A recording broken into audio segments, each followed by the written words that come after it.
Hello and welcome to the wisdomfactory.net. And this is our series, our short series, Conscious Living, Conscious Dying. And today we are in the 4th episode. And today we talk with professionals who are helping people in their dying process. Before, in the first episode, we talked about surviving cancer. Then we had an episode about normal people like you and me accompanying somebody in their death process. It was in German, and then the next one was in English with the same topic. And today we want to hear what's the difference or what you can learn by professionals who are doing this as their profession, as said, and they know maybe something more. And so today we want to explore what they can tell you about their profession and what you could learn in case it happens to you. And sooner or later, it will happen to you that somebody in your family or some friend dies, or even yourself, that's unavoidable, seems to me. So before we go into the topic, as I said, the wisdomfactory.net, that's what I founded together with my husband, Mark Davenport, who died after a short time of horrible pain of lung cancer in June of this year. And this is part of my grief work to create this show. And I want to inspire everybody to not fear death, but be with the person they love and help them to go in the best possible way. So before we go into that, my guests. Today we have 3 guests.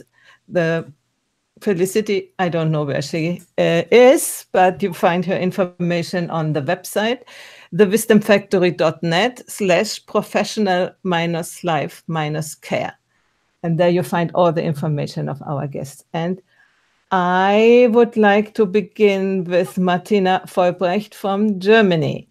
Would you like to present yourself and say shortly a little bit why you are here?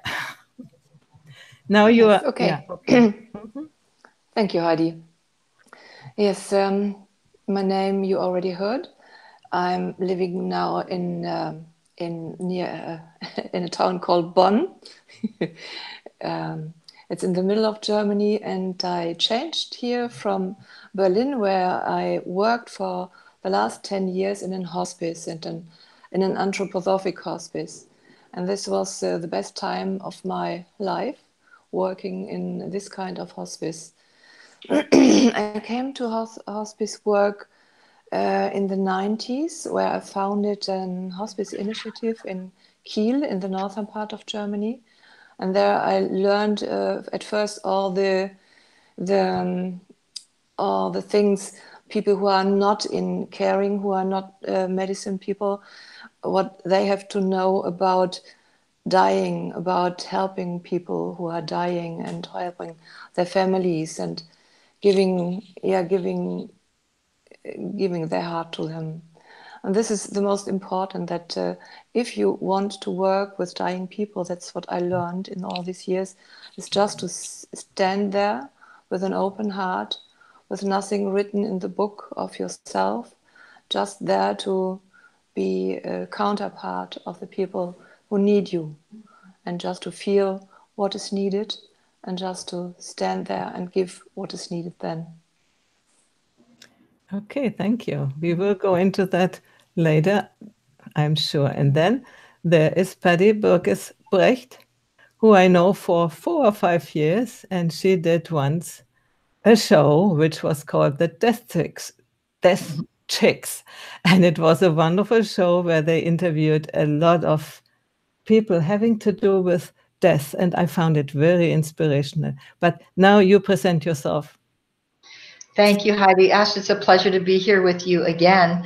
As Heidi said, my name is Patty Burgess Brecht, and I am, as far as titles go, the president of Possibility for teaching transitions and doing death differently. And those are training organizations for hospice volunteers, staff, family caregivers, and also this new emerging profession called end-of-life doulas. You know, I think everybody shows up here in this space, the death, dying, grief, and loss space, with a story, and certainly mine is no different. And I think when we look at our stories, how, at least in my life, it changed the trajectory of what I thought I would be doing, and it was death that did that. And I have certainly embraced it. And my journey started briefly with a dear friend who was 45 years old at the time, who had 3 young boys, and she was diagnosed. I was with her pretty much every day from diagnosis to death, and it was quite a journey. This journey was not what many people would think was sad and morose. It had this amazing bandwidth of emotion, from intense heartbreak to intense hilarity. And when many of her friends were kind of leaning away or looking away, I was leaning in, because something was happening. As her life was ending, my life was changing. And that's how it started me on a very different path, and became a hospice volunteer, a trainer, a community educator, and found that who knew that my mission would be really to help others transform this experience of death and dying and grief and loss from one of only sadness and fear and overwhelm to that of, you know, peace and meaning and connection, and I would even say a little bit of awe, and we can totally throw some laughter in there too. So that's been my journey, and I'm so excited to be here to dive a little bit more deeply. Yeah, thank you. And you are based where? Oh, I'm outside of Philadelphia, Pennsylvania, in the United States. Okay, and now we go to South America. Tom? Yeah. Hello, my name is Tom Almeida. I'm in São Paulo, Brazil. I'm the founder of a movement that I'm calling Infinito. That is the word in Portuguese for infinity. This movement, it is about to create awareness about end of life, to really promote all the opportunities to talk about death, and also about palliative care. I also had personal experience. That's why I got this calling to work and talk about that. In the last 3 years, I lost 3 very important persons in my life. I lost my mom, my cousin, and my dad. And since I'm learning more about that, how they die, we're getting better. So that's what I want. Because here in Brazil, we are one of the worst countries to die. There was an article at The Economist, the magazine, and Brazil, it is on the 42nd place. So we die really bad. And one of the keys, it is because we don't talk about that. And also because we don't have palliative care. Here in Brazil, only 0.5% of the population know or have palliative care for them. We are a population of more than 200 million people. We have only 5 hospices. People don't even know what a hospice is. So that's my purpose, to change that. So I've been creating a movement, some conference, workshops, and talk, and movie discussions, and dinner. I brought the Death Over Dinner platform to Brazil. So few things to create awareness of that, because I want to change the way we die here in Brazil. That's it. This is very great, Tom. And I don't know if the listeners, everybody knows what palliative care is, and also what a hospice is. So could you, one of you, shortly say what you mean with that and what is missing in Brazil? Maybe we give it over to you, Tom, again. Yeah, sure. palliative care, it is the way medicine, doctors, nurses, and all the field of health professionals, they look, or it is approach for the patient and also for the family. Usually doctors, they know everything about the treatment and they know everything about the sickness, but then they forget about the person.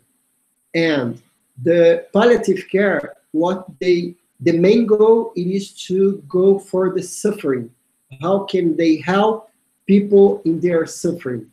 Physical pain, but also emotional pain, spiritual pain, everything that involves not only at the end of life, but when you have something that is really, what can I say? It is put your life in risk. So it is not only at the end of life, but it is mostly at the end of the life. So it is an approach to give you more comfort, not only physical, but also emotional and spiritual and social support. And hospices are a place where people that they are not going through, they already know that they are gonna die, that there is no like really at the end of their lives. So, and this word hospice comes from the past, but I don't know the wording. Do you know, Patty, in English? I don't know. I know only in Portuguese how it comes, the word hospice. If you can help me with that. Sure. Hospice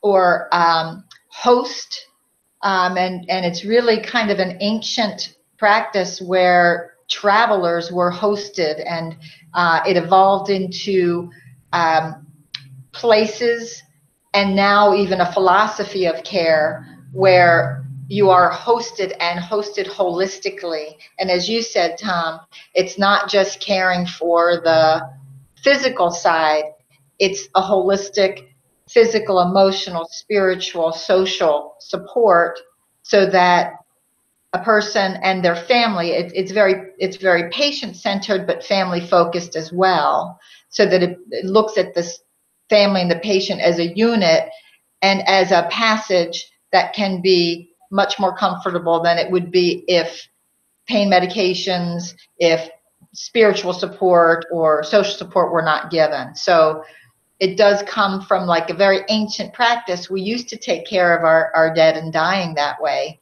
but many cultures have changed that. Yeah, thank you, Tom. And I admire so much that you want to bring that to Brazil.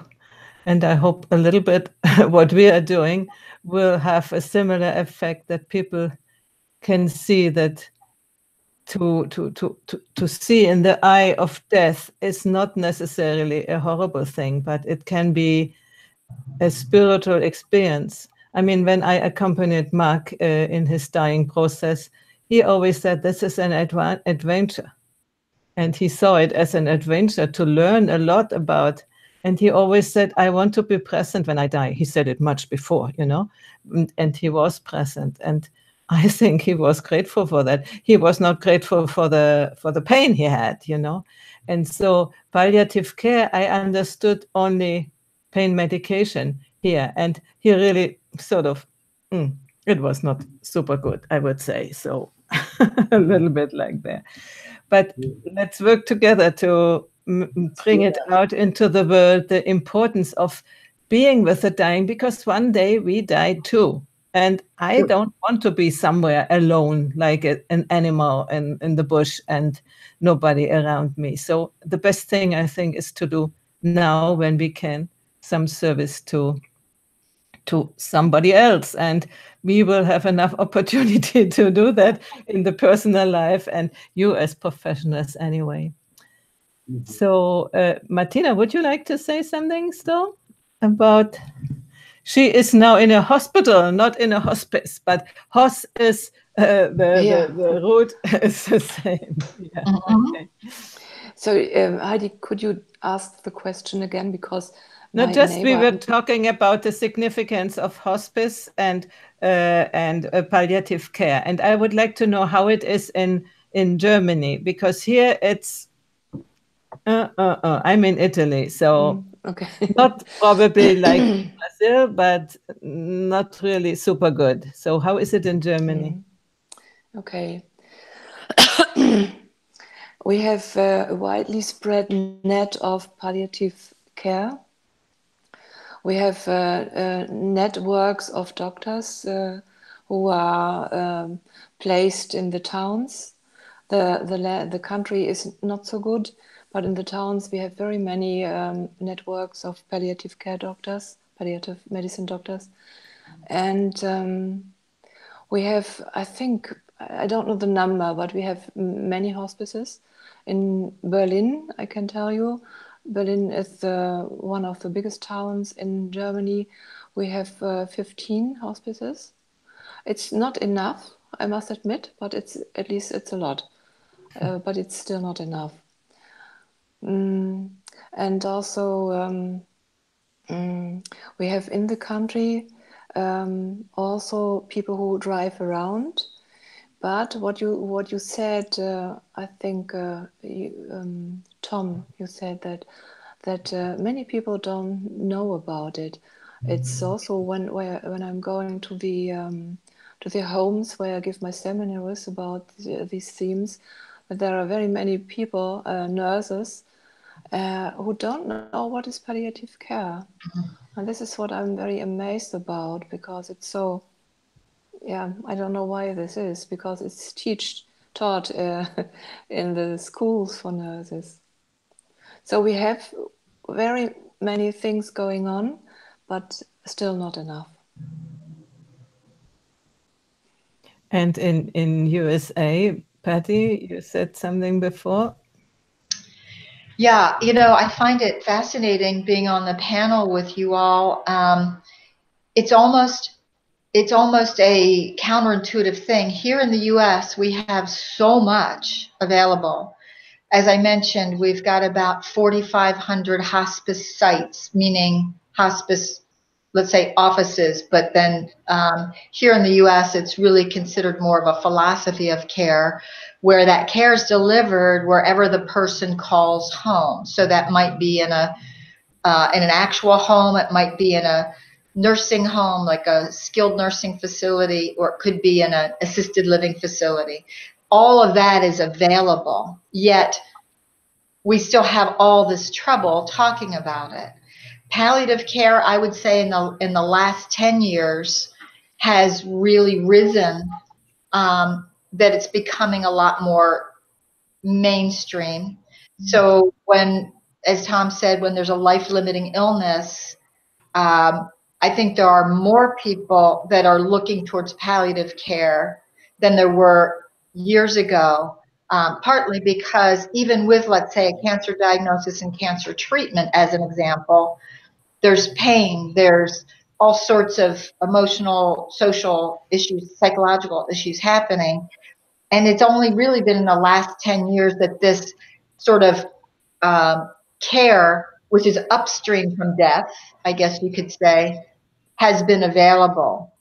So what I think we're starting to see here in the US is, although all of this has been available, it's been utilized less than I believe it would be in other cultures who are clamoring for this. And it saddens me, because I feel like if I could just export what we have here to places like you, Tom, and Martina, where you are, I want to spread the wealth of this value of this care. Yet I think there's a lot of people here in the U.S.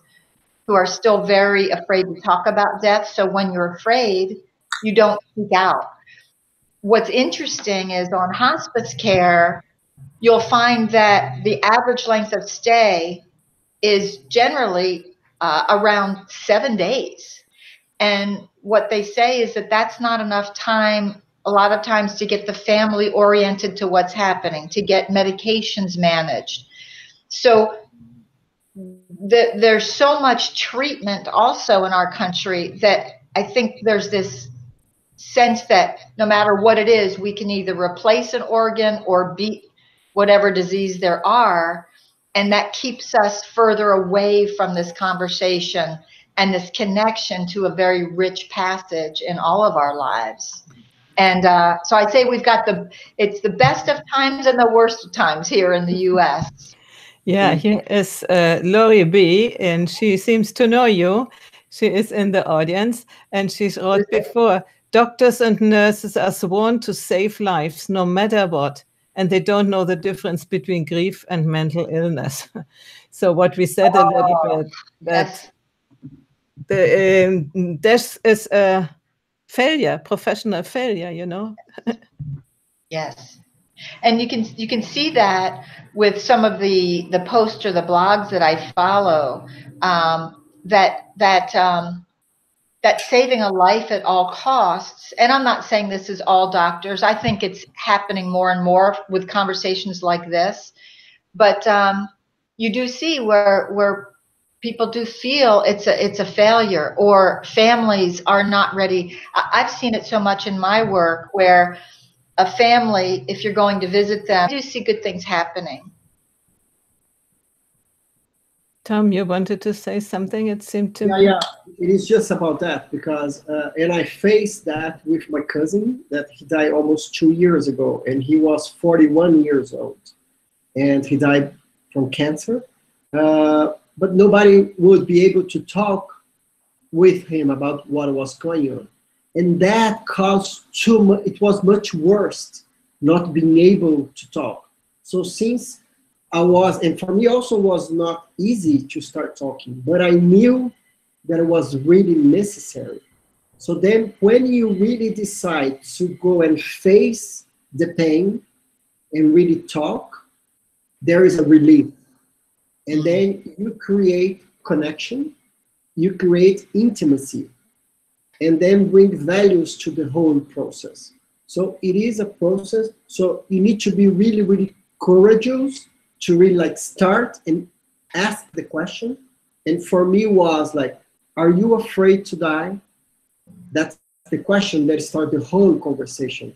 And for me, like I asked that, and then right after that, I said, oh, I'm sorry. And then he said, no, this is important. This is the moment to talk about that. Thank you for that. And then we start talking. And then we start talking about his desires, fears. We talk a lot about his legacy. We talk about people that he wants to connect. So there was like a huge healing in this beautiful process. So when we don't talk, it creates much more pain. Absolutely. Yeah. And the person who is dying doesn't feel seen, doesn't feel heard, doesn't feel understood. When everybody tries to be, how are you today? Blah, blah.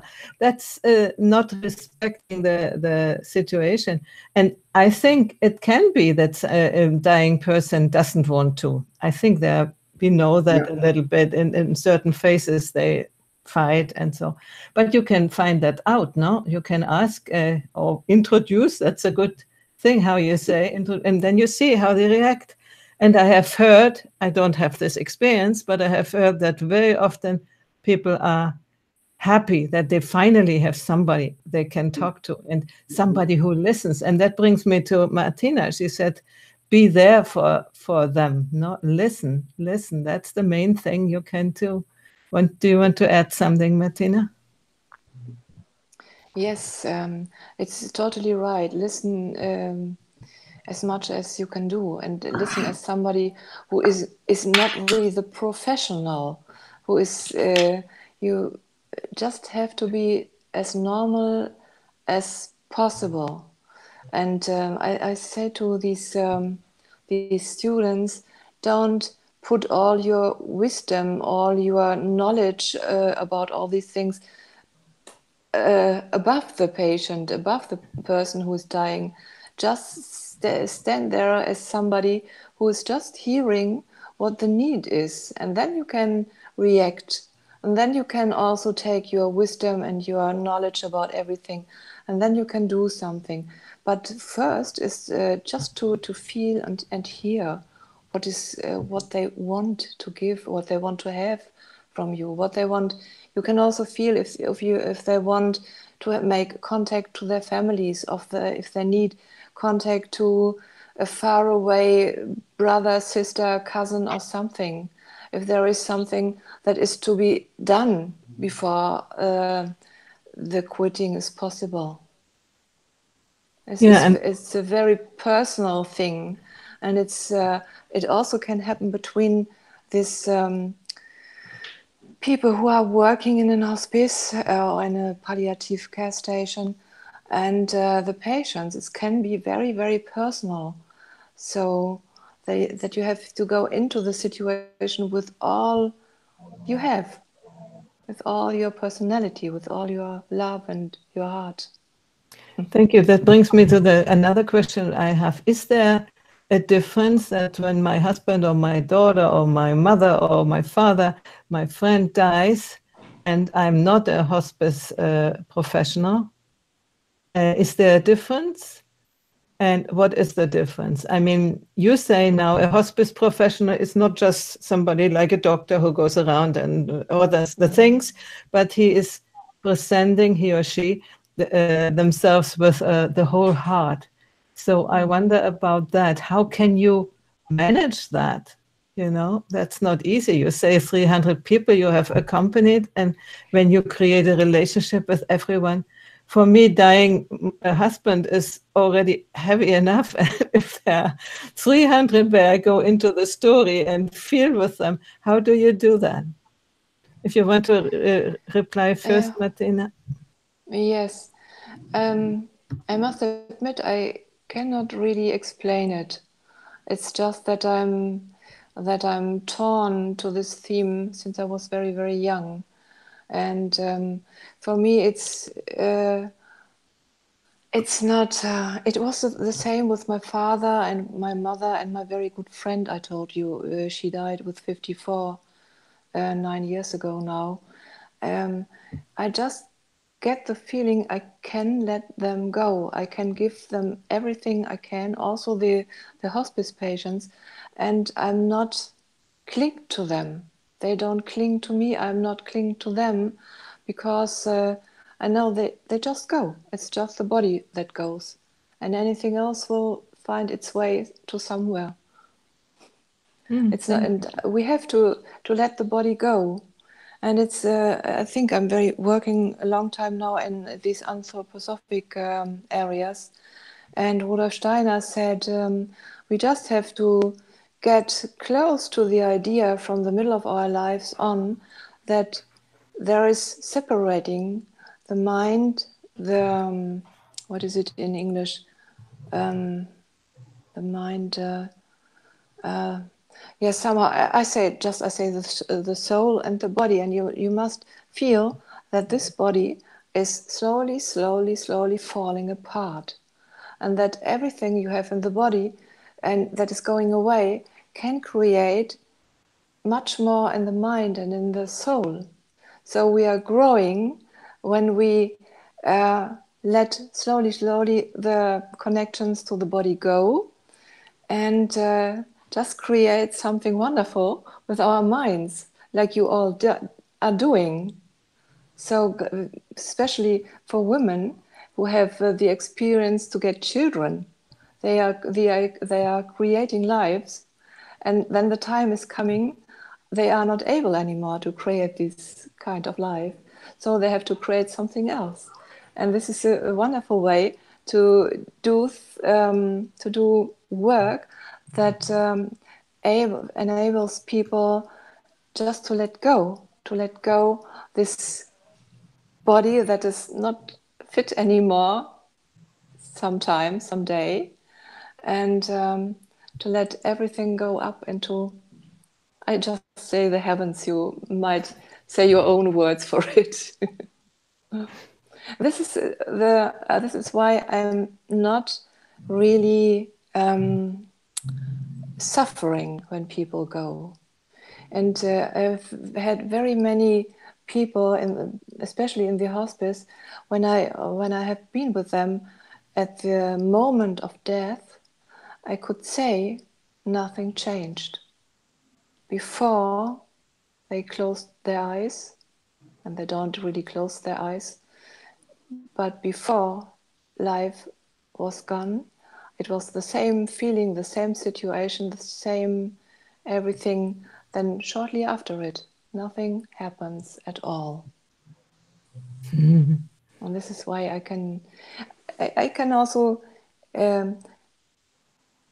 it's not, especially Patty and Tom, you probably know that very well.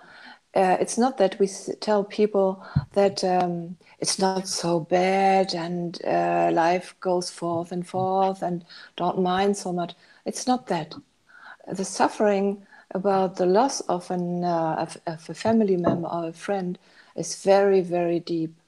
The grief is very deep, and it's important that it's grief. And on the other hand, nothing happens. Let go, yeah. Before we go on there, I want to read another sentence which Laurie has written. Death is no longer taboo when open-minded and or mindful people are capable of listening.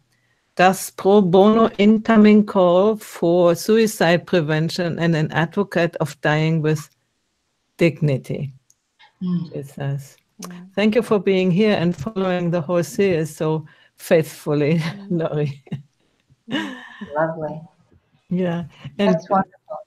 I also want to say what you said at the end, Martina, and fit it in what you will say.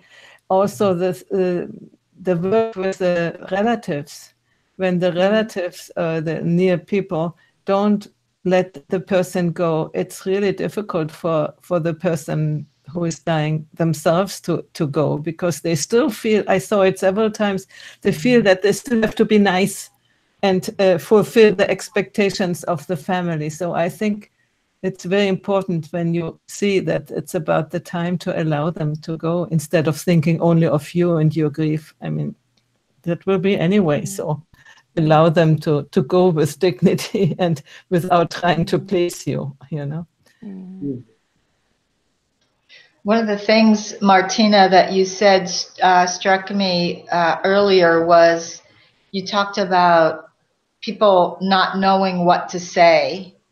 And, you know, if we remember that death is really this human experience, even as we're viewing someone maybe connected to bags and wires and all those kinds of things, if we can really connect with our humanness, and the way you do that, I think, is not looking away and is leaning in and recognizing that there are such huge gifts to be in the presence of someone as they're actively dying. For me, I mean, without sounding flippant, it's like my happy place. I feel the most connected to the unexplainable.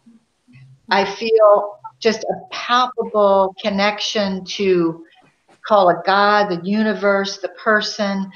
If people could really, when people are going for these peak spiritual experiences and meditation, you can get that by hanging out at the bedside of somebody who's dying. It doesn't mean that there might not be some stuff that comes up that is like pushes buttons or upsets you, but I think it's the staying with and the recognizing that this is such an important passage in time that it really transcends like bodies dying and pain. At least in the U.S., there's so much we can do about pain that we can get to the larger tasks that a dying person has to face. And there are, I believe, some tasks. But to witness and to be in the presence of that, I wish other people could see how powerfully, to me, death is like the great connector, the great invitation. Since we're all going to experience loss and grief.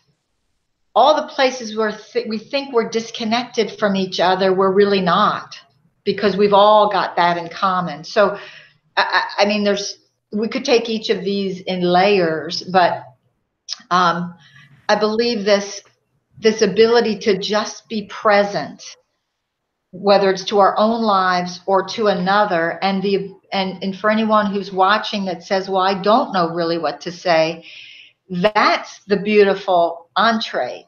You could be with somebody and say, I don't know what to say, and follow the lead of the person who's dying if they're conscious, or the family. And there's much that can be held in the silence as well as the words. Yeah, thank you. Tom, I muted you in case you want to speak.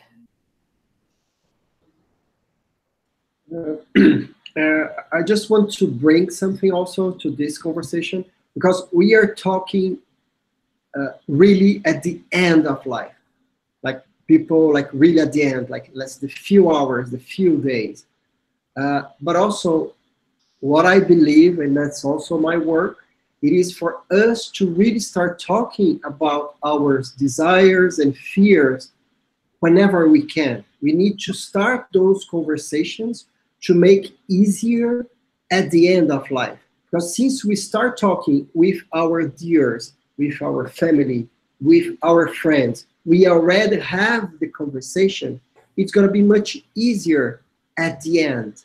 So then we are going to just deal with the pain of the death, and not with the regrets, with the doubts, with the I don't know what to do, is it the right decision, and everything. So for me, it is really, really important that we start talking about this with everybody, to talk about, to reflect, like, what is important for me, and then let people know what is important for me at the end of my life. So then you're going to deal only with death, not only with everything. I had an opportunity to start talking with my dad. He died this year, 6 months ago.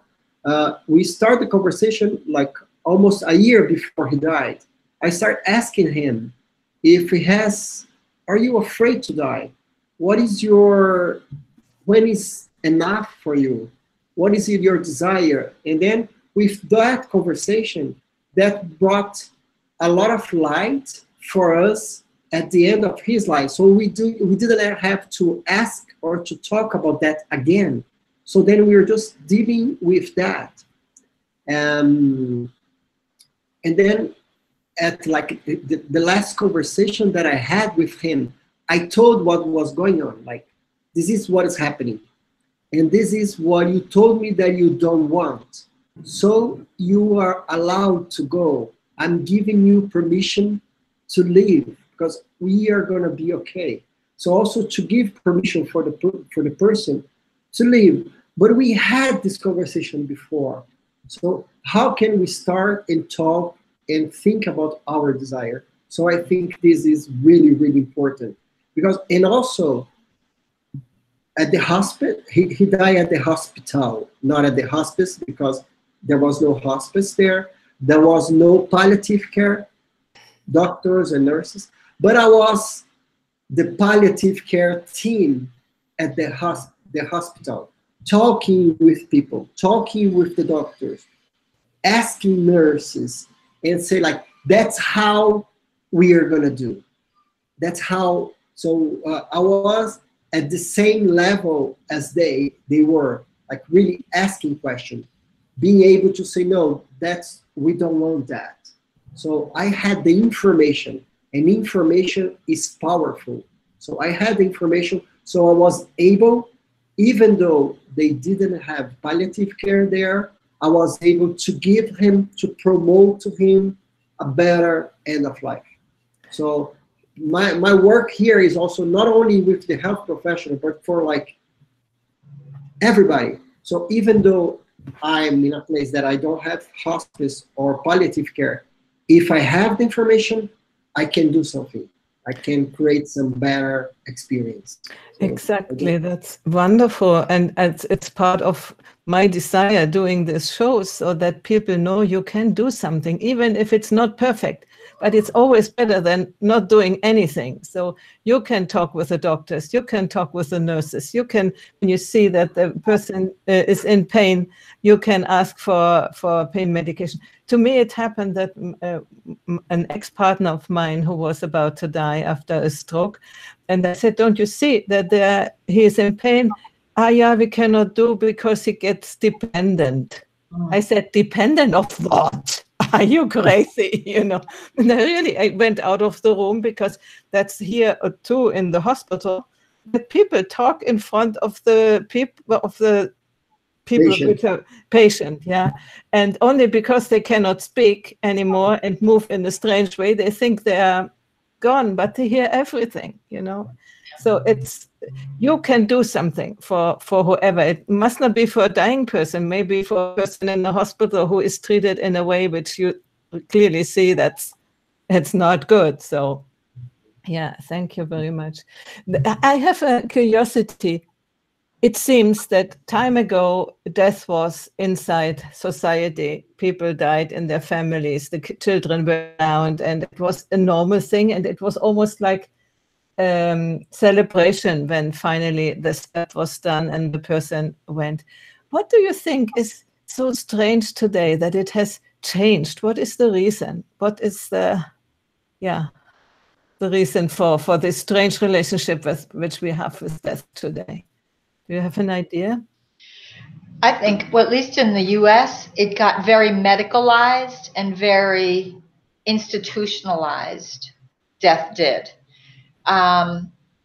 You know, yes, 100 years ago, we would take care of our dead and dying in our homes. And actually, that's a lot of what this end-of-life doula movement, or they might call post-death midwives type thing, helping to start to bring back the care of our dead and dying to our homes and into our consciousness. But you know, I think at least here in the US, where we really believe we're going to beat death, that the treatments go, I mean, you know, this is one of the strangest things, that in the US, the more chemo, and I'm not blaming doctors for so much for this, it's institutionalized. It's the only kind of place where the more you give, the more those doctors and institutions are paid. And that, coupled with people's belief that they can really beat this, that life at all costs, then people just haven't really gotten used to the fact that, Martina, what you were saying is the body starts to become tired. The body starts to, years before we actually leave this earth physically. But nobody wants to honor that process. Here in the US, we want to cheat death 1,000 different ways. And the next thing you know, it has just become so institutionalized. And then at that point, since we're so fearful and not talking about death, then we want to have the funeral homes come and take away the body and make it sterile there. So, you know, this whole movement now, which is kind of very grassroots in the US, is after death care, home funerals, green burials. It's really making an emergence so that we can recognize that, again, there's a dead body is not dangerous the way that many times funeral, I don't want to, you know, cast like aspersions to the whole industry, but we're really sterilizing the whole thing. And then we wonder why we're so afraid of death. That's sort of my thought from the US. I hope I don't vanish from the airways if somebody's hearing this. Yeah, I believe in Brazil it is the same. We used to have people who die at home, and then they will, like, we have the funeral at home, and then with the hospitals and everything that it grows, and then because it's easier, but I don't want to deal with that, so I'll just put it there. And also it's easier for the health professional. Like with the same with my father, like 2 or 3 days before, he was actively dying, but he was still there. We were still communicating. And then the doctor said, I think it is the moment to sedate. It is the right word, to sedate, to put him to sleep. And I said, no, it's not the right moment. We are still connecting. We are still talking. And of course, he was not able to be clear with his voice, but he knew that we were there. He could listen to us. We could tell him that we love him. We could, so he would answer with some noises or with his hands. So he knew that we were there until the last moment. But then for them, it is easier. Let's put them in the ICU or that sedate. It's easier to deal with that. So, and also there's, in the modern world, we hire always everybody to do something for us, right? We are always hiring somebody to a service and everything. So that's it. But I think it is really important to, if we don't deal with that, we're going to pay about this later, like an emotional pay and everything. That's a little bit like abnegating our responsibilities and also not allowing us to have deep experiences ourselves, because we all have deep experiences when we accompany a person who is dying, and we can, not everybody does, but we can create a very big intimacy which wasn't there before in that form. So we are stealing ourselves part of our lives by delegating to somebody else. Martina, you want to say something?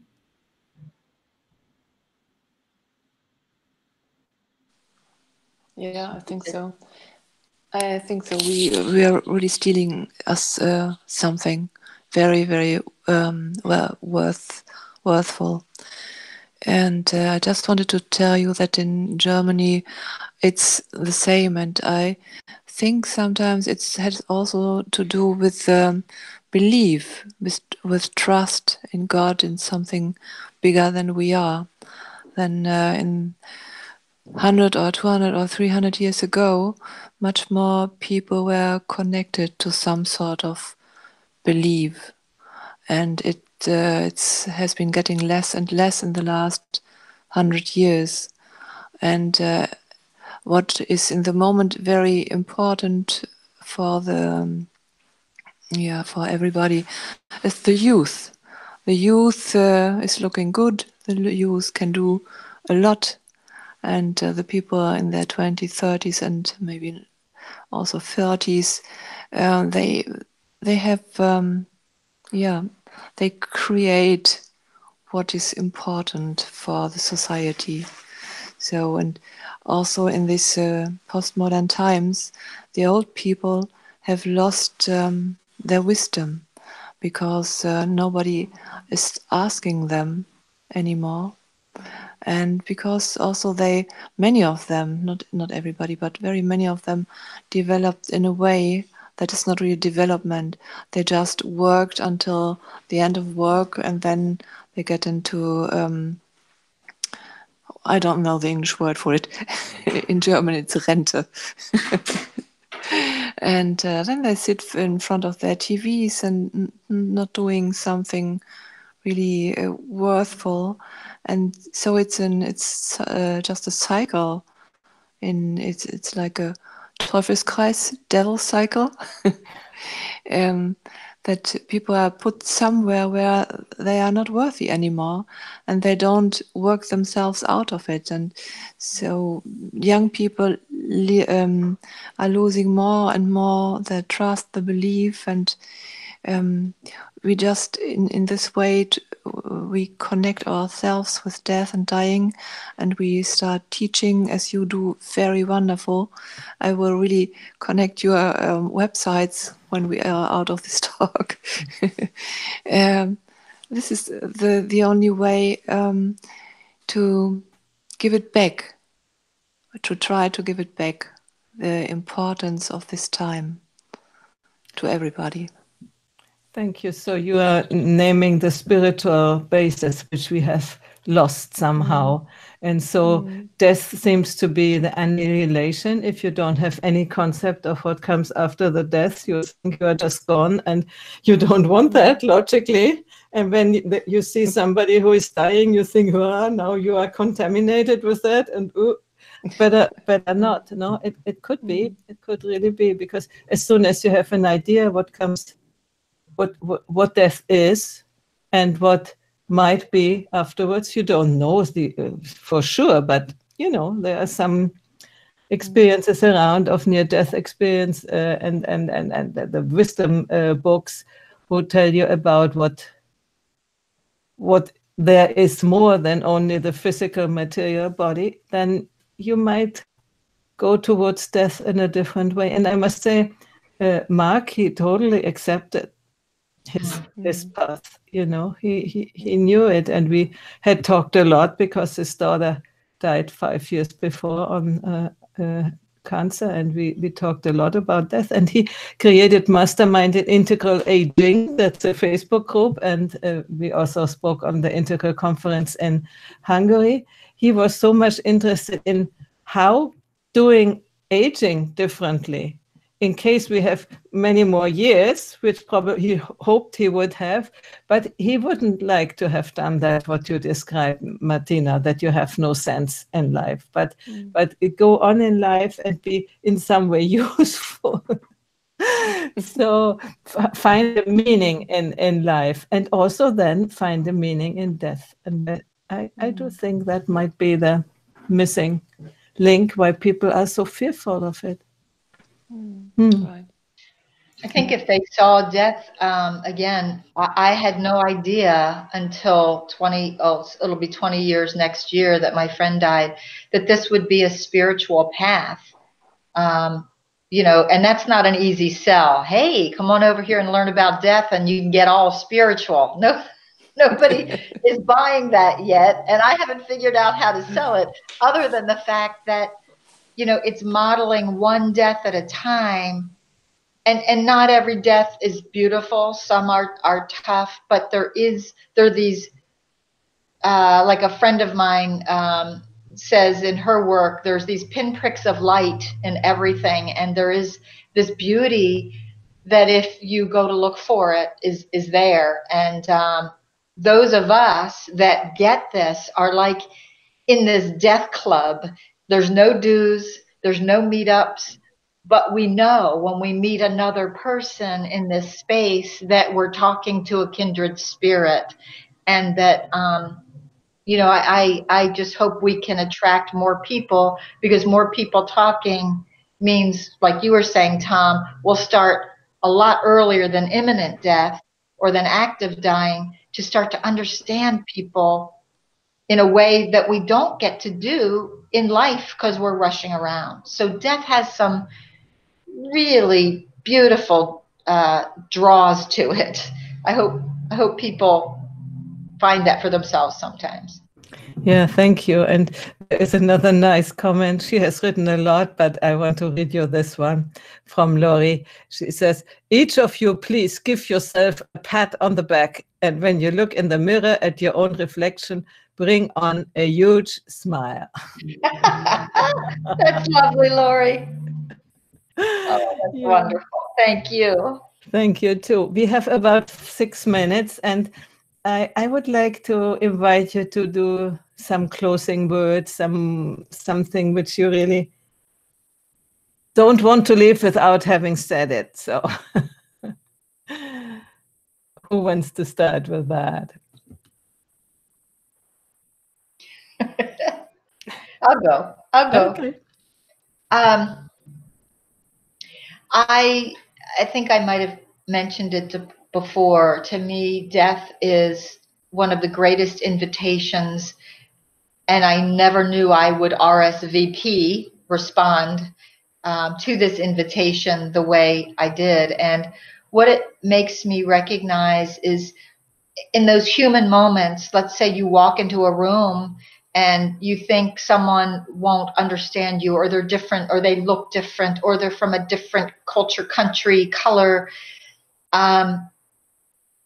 Death to me is the thing that brings us all together, because none of us are getting out of this gig alive. We just don't know our how, and we don't know our when.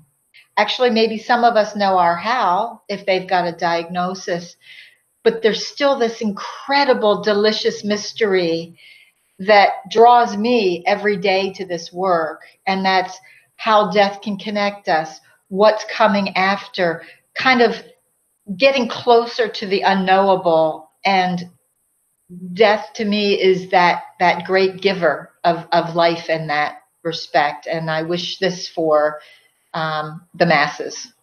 So thank you for having us here, Heidi. It's a wonderful discussion. Yeah, thank you for being here and sharing with us.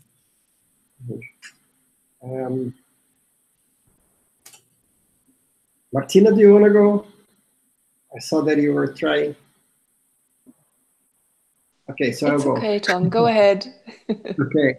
I want to express what I'm feeling right now. It is like a really feeling of gratitude for, because what I'm listening, it is that this is like a global movement to talk about that. And what I'm learning and understanding, it is that, yes, we are in different levels. I know I find myself here in my country in a very, very first stage of this process. And at the same time, we are at the same level. So it is both like different and the same. And I feel really happy to be connected with you all, to see that I don't feel that we are alone, like back there and say like, help me. No, we are able to create what we want together.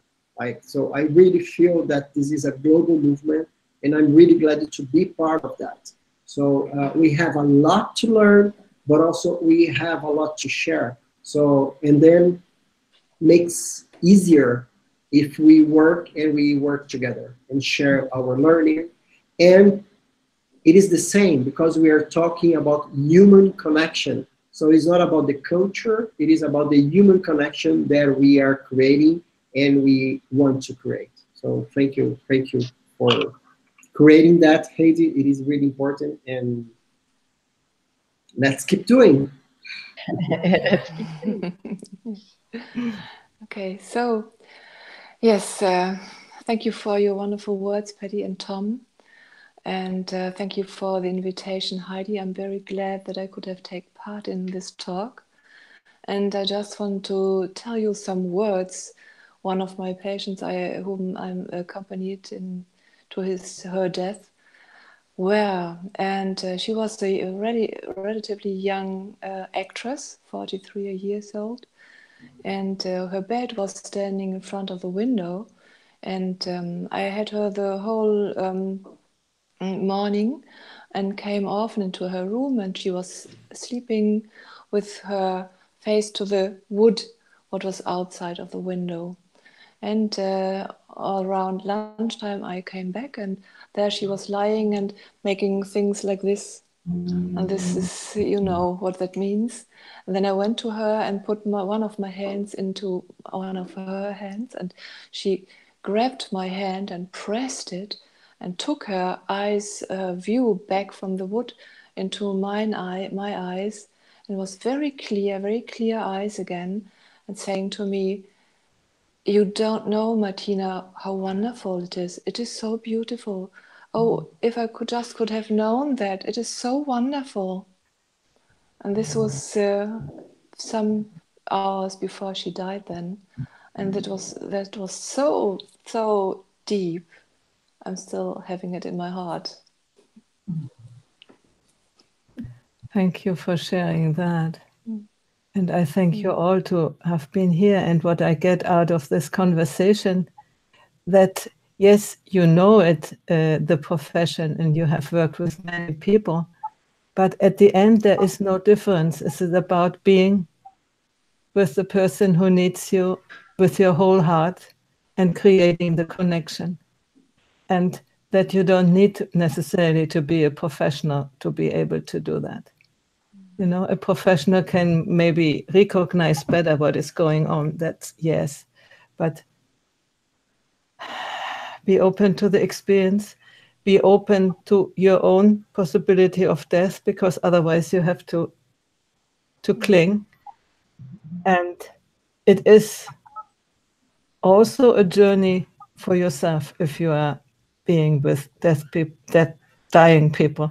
And as I heard also from Martina, that, and also from Patty, from all of you, that the more you are able to be with the person who is dying, the more you grow, the more you become whole yourself. And I think this is the invitation for everyone, to take the occasions when you hear a friend is dying. Don't pretend that you didn't hear it and you go only to the funeral, or your father, your mother, or whoever it is. Go there, be with them, listen to them, hold the hand, okay? So thank you very, very much. Next week we will have the last of this series, and it will be about having lost the life partner. And this is an extra challenge because we know parents, yeah, it's normal that they go before us, but partners is not so nice. And I think it's even worse with children. I couldn't find anybody to share about the loss of a child, but maybe we do it later. In February, I will begin again Conscious Aging series, and every now and then there will be an episode of dying and accompany people of dying in between, but it won't be an extra series as it is now. So thank you for who is watching, who was watching now. There were quite a few watchers, and who will watch later, and leave your comments wherever you want and connect with us. And if you have something to share, do it. We have open ears in all the countries you have heard, and in even more countries, I'm sure you will find the right people to listen to you. And even if you are in such a situation, to give you some advice and some help. Okay, see you. Bye-bye, and thank you.